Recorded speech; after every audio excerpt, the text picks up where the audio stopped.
2022 3월 25번 인문지문이죠. 자, 이 녀석 한번 해설을 해봅시다. 일단 가나로 나누어져 있고요. 우리도 문단을 일단 나눠봅시다. 두 번째, 세 번째, 네 번째, 다섯 번째, 5개 있고요. 가에. 그리고 나에 하나,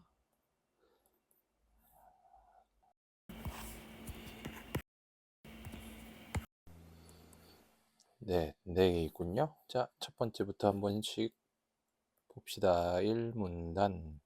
자, 18세기 유럽의 계몽주의는 어떤 거냐면 이 합리적 이성을 통해서 인류의 진보를 꾀하려 한 이념인데, 얘네는 과학혁명과 함께 근대의 시작을 알렸어요. 그래서 얘네는 자기들이 중세의 어둠에서 벗어났다라고 얘기했고, 이성에 기초한 사회가 인류에게 자유와 풍요를 선사할 거다라는 희망을 안겨줬대요. 그런데 오늘의 주인공 아도르노는 이 계몽된 지구, 그러니까 이성에 기초한 사회가 계몽된 거죠. 계몽된 지구에는 재앙의 지구만이 빛나고 있다라고 해가지고 계몽에 대해서 다른 입장을 제시하였다라고 합니다. 그러니까 이제 1문단은 아도르노가 합리적 이성, 이게 이제 근대랑 같은 거고, 이게 계몽이랑 같은 거죠. 근데 에 반대했다, 이 얘기를 시작을 하는 거죠. 자, 2문단으로 갑시다.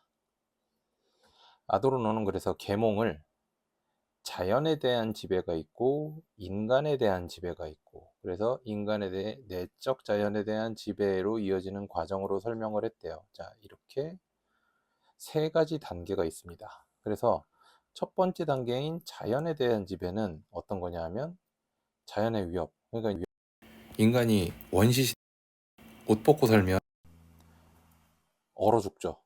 그리고 막 동물한테 잡아먹히고 그러죠. 살려고 자연을 지배하는 걸 얘기하는 거래요. 그래서 이게 자연에 대한 합리적이고 경험적인 지식을 갖게 했대요. 그래서 이거를 가지고 인간은 지배와 피지배라는 사회적 관계를 위해서 집단을 키웠고 자연을 지배할 수 있게 되었대요. 이 문단의 얘기는 뭐냐면 인간의 계몽의 단계 중 자연에 대한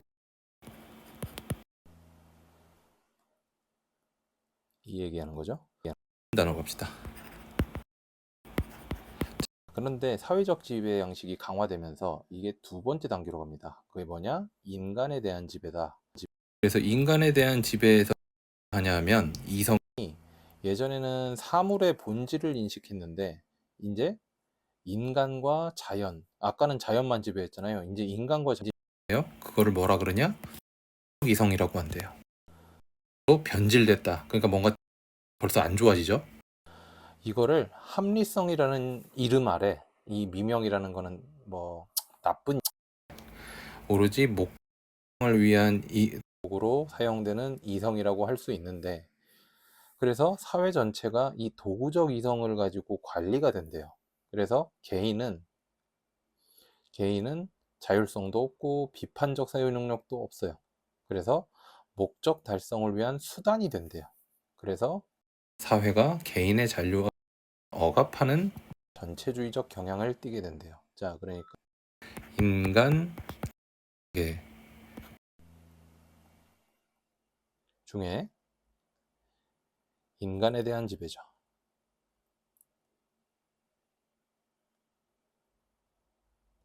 이렇게 얘기를 하는 거고. 자, 사문단은 내용 뻔하죠. 인간의 내적 자연에 대한 지배인가? 그랬죠.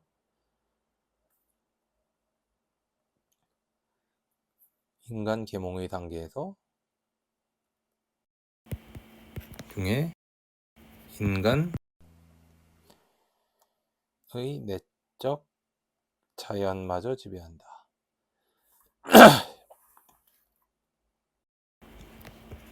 자연에 대한 지배죠.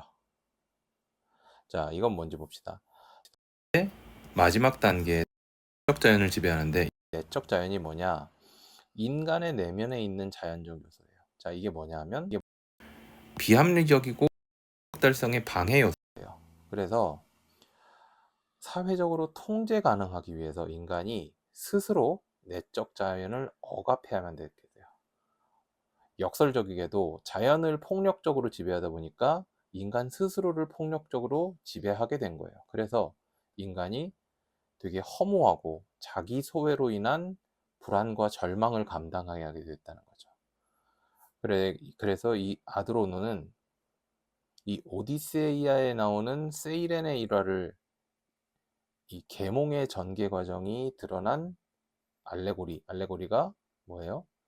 유사성을 암시하면서 상징적으로 드러내는 방법. 그러니까 이제 이 이야기 자체가 인간이 자기를 억압하는 방법으로 보고 그 과정을 설명했다는 거죠. 이게 이제 말은 어렵게 했지만 인간이 아우 나 이러면 안 되면서 스스로를 통제하기 시작했다는 거지. 자, 오문단. 자, 이처럼 아도르노는 근대 문명이 이제 이성의 이죠. 이게 망하게 된 원인. 계몽의 전개 과정, 즉 자연에 대한 지배, 그리고 이게 인간의 내적 자연에 대한 지배로까지 이어진 결과로 봤는데, 특히 자율성으로 하는 전체주의, 그리고 나치즘, 그리고 유대한 이런 게 지배 논리로 바뀐 근대 이성이 얼마나 폭력적이고 비합리적인지 보여준다는 거죠. 그래서 이성의 차가운 빛 아래 새로운 야만의 싹이 자라난다면서 애도했다라고 얘기를 합니다. 아도르노는 뭐냐면 아도르노는 계몽이 결국 그러니까 이제 계몽이 이성이죠. 결국 인간의 자율성을 억압한다.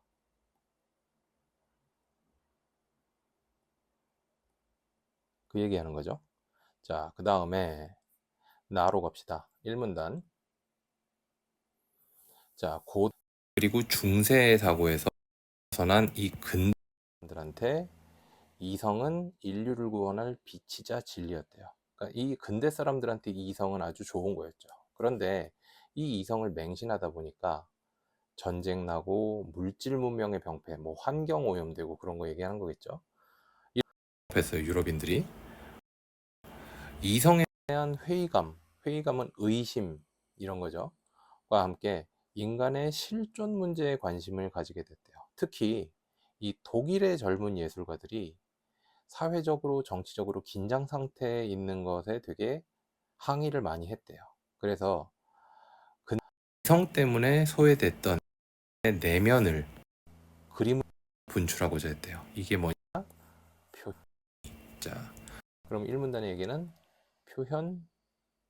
표현주의가 왜 등장했냐?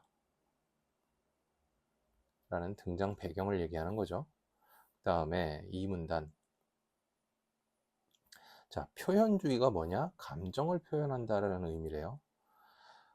이거에 반대되는 거. 자, 예전에는 사실주의 회화였는데 얘는 대상을 있는 그대로 표현하려고 했대요. 근데 표현주의 뭐냐면 감정이나 내면을 표현하려고 했대요. 그래서 이 마티스 같은 사람은 회화는 결국 표현이다 라고 주장하면서 이게 눈으로 본 것을 눈에 전달하는 게 아니래요. 그리고 마음으로 느낀 것을 마음에 전달하는 게 그림이라는 거죠. 그러면 적으로는 어땠냐 하면 대상을 사실적으로 재현하는 거였는데 이거를 거부했다는 거죠. 자, 그러면 표현주의의 뭐랄까 개념 이 정도로 얘기를 하면 되겠죠. 이거를 이제 표시해 둘게. 전통 회화적 규범을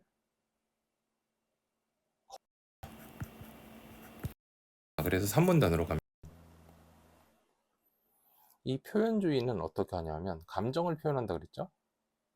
그래서 색이나 형태가 왜곡되어서 나타나요.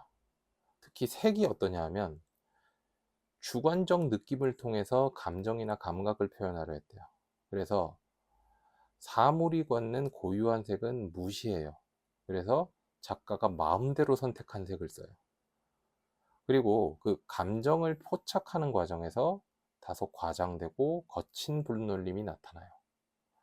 그래서 사회의 불안감이나 인간의 근원적 고통을 담아내요. 그러니까 여기 산문단의 얘기는 표현주의의 특징이죠. 얘네는 일단 주관적 느낌이 강한 거죠.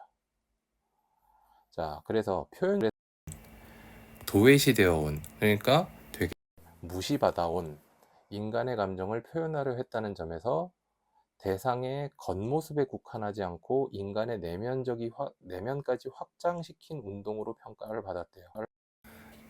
그래서 이해가 현대 추상미술이 등장하는 기반이 되었다고 합니다. 자, 그러면 4문단의 얘기는 표현주의 의의가 되겠죠. 자, 이런 얘기가 되겠습니다. 자, 그래서 일단은 이 가도 그렇고 나도 그렇고 근대를 이성의 시대로 규정을 하고 그 이성의 시대에 대해서 어떻게 대항하고 있는지. 그러니까 아도르노 같은 사람은 이성이 인간의 자율성을 억압한다라는 얘기를 하고, 표현주의 같은 경우에는 그 겉모습이 아니라 인간의 마음을 전달하는 그림을 표현하려고 노력을 했다는 거죠. 전에는 인간의 마음을 안 보여주고 사물의 겉모습만 보여주려고 그랬는데 이제 그 작가의 마음을 보여주려고 했다. 그게 표현주의다 라는 얘기인 거죠.